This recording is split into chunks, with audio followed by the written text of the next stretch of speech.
Alô pessoal, a gente vai continuar hoje com nossas conexões cósmicas, falando um pouco sobre o mundo do Einstein e da teoria da relatividade, uma coisa nova. E isso vai requer um certo esforço de vocês também, ok? Então, começando, lembrando que nós estamos falando sobre a natureza do tempo e que nas duas primeiras aulas eu falei sobre o tempo na mecânica clássica, aquele tempo que é intuitivo, o tempo que a gente entende como sendo aquele tempo que sempre passa para frente do mesmo jeito, como se fosse um rio fluindo, né? Depois eu falei também da questão de como que quando a gente lida com colisões e perda de energia, o que a gente chama de viscosidade, a gente tem um aumento de entropia nos sistemas físicos e isso é o que, de uma certa forma, determina a nossa direção do tempo, o tempo que vai sempre do passado para o futuro, né? Então, eu falei sobre isso, falei sobre a questão do determinismo, a ideia de que todo efeito nasce de alguma causa, e que se a gente, em princípio, pelo menos no mundo da mecânica clássica perfeita e tal, se a gente soubesse a posição de todas as partículas, a velocidade de todas as partículas que existem no universo, a gente ia ser capaz, então, de prever o futuro. A ideia da supermente, que eu mencionei que o Laplace, já no iniciozinho do século XIX, tipo 1805, propôs. Tudo isso muda com o Einstein. Porque o Einstein vai mostrar que essa ideia do tempo absoluto realmente não funciona na física. Ela é uma aproximação que funciona apenas com quando a gente está em movimentos lentos com relação à velocidade da luz. Então o que o Einstein vai mostrar é que quando a gente coloca a velocidade da luz nesse esquema, e a velocidade da luz, para quem não lembra, é de 300 mil quilômetros por segundo. É uma velocidade absolutamente rápida, a velocidade mais rápida que existe na natureza, segundo as nossas teorias, ok? Então, por exemplo, você pisca o olho e a luz dá 7 voltas e meia em torno da Terra, ok? Uma coisa assim absolutamente incrível, 300 mil quilômetros em 1 segundo. Para ir do Sol até a Terra, a Lua demora em torno de 8 minutos, um pouquinho mais de 8 minutos, ok? Então, uma quantidade, uma velocidade que a gente realmente não tem muita noção intuitiva do que significa. Mas o Einstein falou o seguinte, que para corrigir certos problemas que existiam na física do século XIX, em particular nas teorias do eletromagnetismo, e se vocês continuarem seguindo Física para Poetas, a gente vai falar sobre tudo isso em muito mais detalhe, ok? Mas, pulando um pouco para falar um pouco do Einstein, quando ele tinha 26 anos, em 1905, ele propôs um novo jeito de pensar sobre o espaço e sobre o tempo, que é a sua teoria da relatividade especial. E o que ele diz é o seguinte, que, primeiro, essa teoria é baseada em 2 postulados, 2 princípios, ok? O primeiro deles é bastante intuitivo e, de uma certa forma, já existia antes do Einstein, que é o seguinte, que as leis da física são as mesmas para todos os observadores, independentemente do movimento em que eles estão tendo. Então, por exemplo, se eu estou aqui parado e se tem um carro andando a 60 km por hora, as leis da física para mim e as leis da física para aquele carro são sempre as mesmas. Isso daí vai ser independente da velocidade. Porém, no segundo postulado, ele fala uma coisa completamente nova, que é a seguinte, ele diz que a velocidade da luz é a velocidade mais rápida que existe na natureza. E mais ainda, ela é sempre a mesma. Então, um raio de luz, uma onda luminosa, sempre se propaga na mesma velocidade que a gente representa pela letra C. Essa letra C da velocidade da luz vem da palavra acelera, que significa aceleração, né? Aceleração. Essa velocidade da luz, independente do movimento da fonte, é sempre a mesma, 300 mil quilômetros por segundo. E daí ele vai, então, estudar o que isso significa, quais são as consequências disso para a nossa percepção do espaço e do tempo. E o que ele vai mostrar, em particular, a gente está interessado hoje na questão do tempo, né, que a gente está fazendo nesse Conexões Cósmicas, um estudo sobre a natureza do tempo. O que ele vai mostrar é o seguinte, que quando você tem relógios que estão se movendo com relação ao observador, esses relógios batem mais devagar, ou seja, o tempo para objetos em movimento passa mais devagar. Você fala, como que o cara bolou uma coisa dessas? Pois é mais simples do que parece, ok? Então vamos ao quadro negro e eu vou falar um pouquinho para vocês sobre o que isso significa. Então, primeiro um esquemazinho aqui em que eu tenho uma estação de trem e o Einstein, você sabe, o Einstein morava bem em frente da estação de Berna, na Suíça, quando ele estava trabalhando lá no escritório de patentes. Ele tinha 26 anos, ele não tinha conseguido um emprego nas universidades, ele estava trabalhando lá e ele falou, vamos supor que tenha lá um observador na estação do trem. E o trem passa.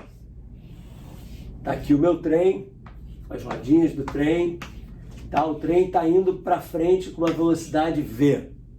Não interessa qual a velocidade. Aqui dentro do trem também tem um observador, uma pessoa aqui, ok?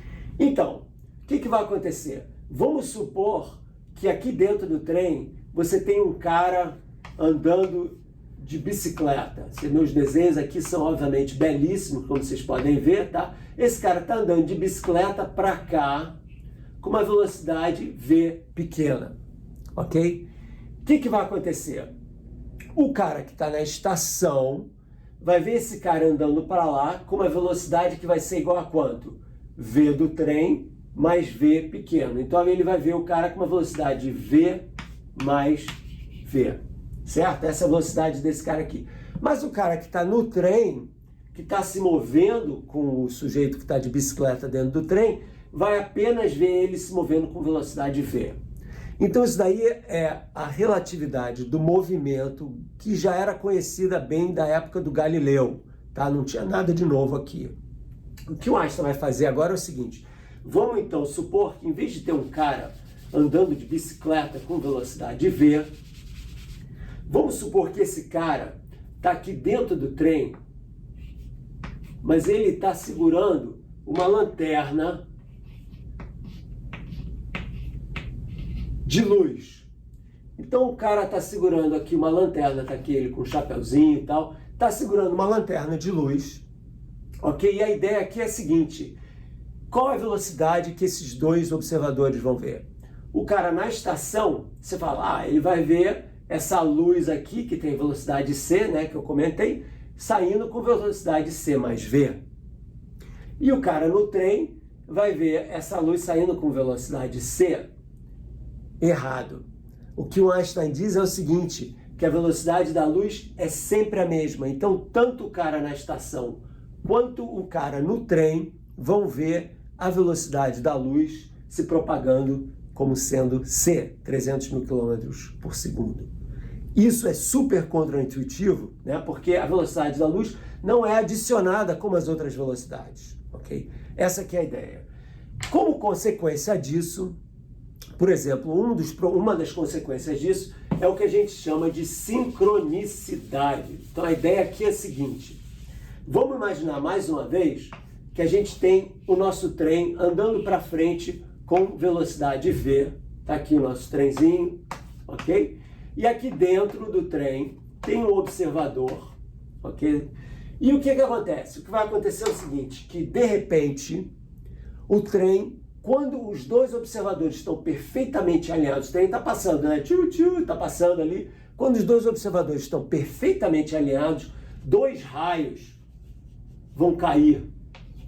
Um bem na frente do trem e um bem atrás do trem, ao mesmo tempo, para esse cara aqui. Por que esse cara aqui diz que os raios caem ao mesmo tempo? Porque ele vai ver a luz se propagando nessa direção, desse raio que cai na frente com velocidade C, e a luz que se propagando nessa direção com velocidade C. Como esses raios são equidistantes desse observador aqui bem no meio, essa distância percorrida é a mesma, então ele vai concluir que esses dois raios são eventos simultâneos, ok? A ideia da simultaneidade. E o cara no trem? O cara no trem vai ver o seguinte, o trem está movendo para cá, certo? Então ele vai ver esse raio daqui vindo para cá com velocidade C e esse raio daqui vindo na direção da esquerda para a direita com velocidade c. Só que como esse observador está se movendo com um trem, o que vai acontecer? Ele vai ver o raio da frente chegar antes do raio de trás. Por quê? Porque esse raio vai percorrer uma distância menor, né? Porque o trem está andando para cá, né? Vai percorrer uma distância menor do que o raio que está aqui atrás, que vai ter que cobrir essa distância e mais o que o trem já andou.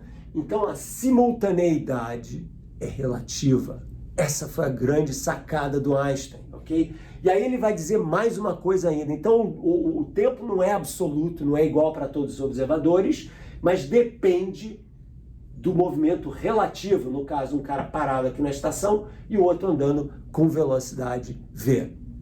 Aí, olha só o que ele vai falar. Ele vai falar mais uma coisa incrível. Vamos então analisar agora o seguinte. Não mais a ideia da simultaneidade, que a gente já viu que é relativa, mas a ideia da dilatação temporal, que o tempo realmente passa diferentemente para dois observadores em movimento relativo. Para isso, a gente vai imaginar o que a gente chama de um relógio de luz. A ideia é a seguinte, o relógio de luz é assim, ó.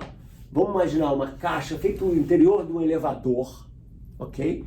Que tem uma altura, vamos chamar essa altura de L0, ok? Ok. Agora, aqui dentro tem dois espelhos, no chão e no teto, tem dois espelhos que refletem uma bolinha, vamos imaginar aqui, vamos usar a nossa ideia, e o Einstein era o craque do que ele chamava de Gedanken Experiment, experimentos com a cabeça, com a mente. Então você tem uma bola de luz que fica indo daqui para cá, quando ela bate aqui embaixo, a gente chama, vai ser um tique, quando ela bate aqui em cima, vai ser um toque. Então você vai ter um tic-toc, tic-toc, tic-toc, isso aqui então é um relógio de luz. E, obviamente, essa distância percorrida pela luz aqui vai ser igual a esse comprimento, né? Você vai ter o tempo que demora para a luz percorrer vezes a velocidade da luz, certo? Essa vai ser a distância percorrida pela luz nesse que a gente chama de relógio de luz. Então, até aí tudo bem. Agora vamos imaginar o seguinte, vamos imaginar que esse relógio de luz está em movimento, ok? Então o que vai acontecer agora? A gente vai fazer uma coisa um pouquinho mais sofisticada e vamos imaginar que esse relógio de luz, ele está em movimento em relação à estação com uma velocidade lá v. Ok? Então o relógio de luz está com uma velocidade v. O que vai acontecer agora? Bom, então, como antes, vai começar aqui embaixo o nosso tick. E à medida em que essa caixa, o relógio de luz, vai andando para cá, com relação ao cara da estação, a nossa bola de luz vai subindo na direção do toque. Então, por exemplo, quando chegar aqui no meio, vai estar aqui. Quando chegar aqui, vai finalmente bater aqui em cima e vai ser o toque, certo? Então, se a gente faz essa trajetória dessa bolinha de luz, a gente vê o seguinte, que com relação ao relógio que está estático,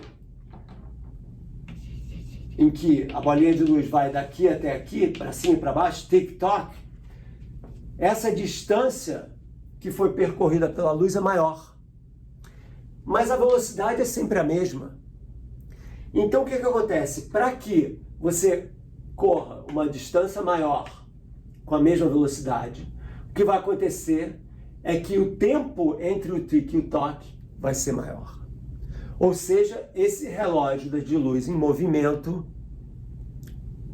passa, nesse relógio de luz que está em movimento, para formular isso direito, o tempo passa mais devagar, ok? Essa dilatação temporal é o que leva a esses resultados super interessantes na teoria da relatividade, ok? E você pode mostrar, para quem sabe um pouquinho mais de matemática, você pode mostrar o seguinte, que na verdade o que ocorre é que você vai ter essa distância desse triângulo aqui, ó. Esse daqui é um triângulo, vamos fazer ele aqui. Tá aqui esse triângulo, certo? Essa distância percorrida aqui na horizontal é uma distância de VT em movimento, o tempo que está passando aqui nesse observador em movimento. A distância na vertical é o L0, né, que eu falei que era o tempo não em movimento vezes a velocidade da luz, certo? E essa distância aqui, que é a distância maior, pelo teorema de Pitágoras, repara, esse aqui é um triângulo reto, pelo teorema de Pitágoras, a gente teria a segunda, vamos chamar essa distância maior a hipotenusa, né, o H deles, né? Essa distância maior aqui vai ser de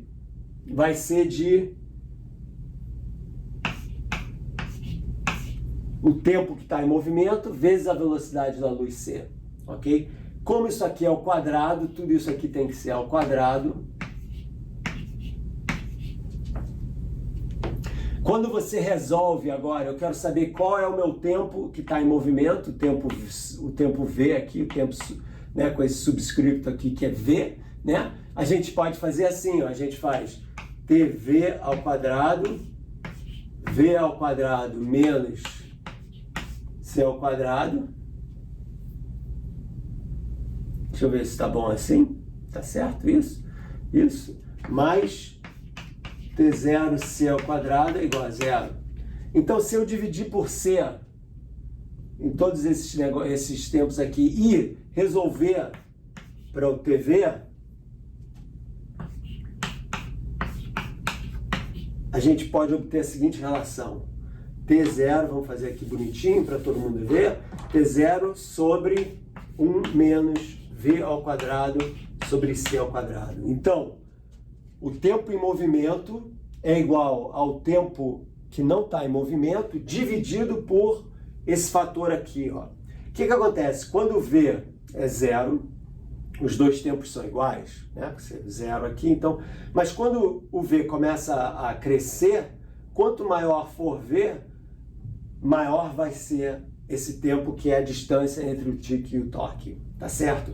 Então, o que significa? Significa que o tempo é dilatado, ok? E essa dilatação temporal faz com que você possa, em princípio, viajar para o futuro. Lembra que eu mencionei isso?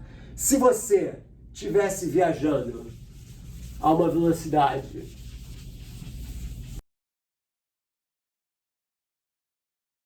quando você está se movendo num foguete, vamos supor, a 80% na velocidade da luz, o seu tempo está passando 40% mais devagar.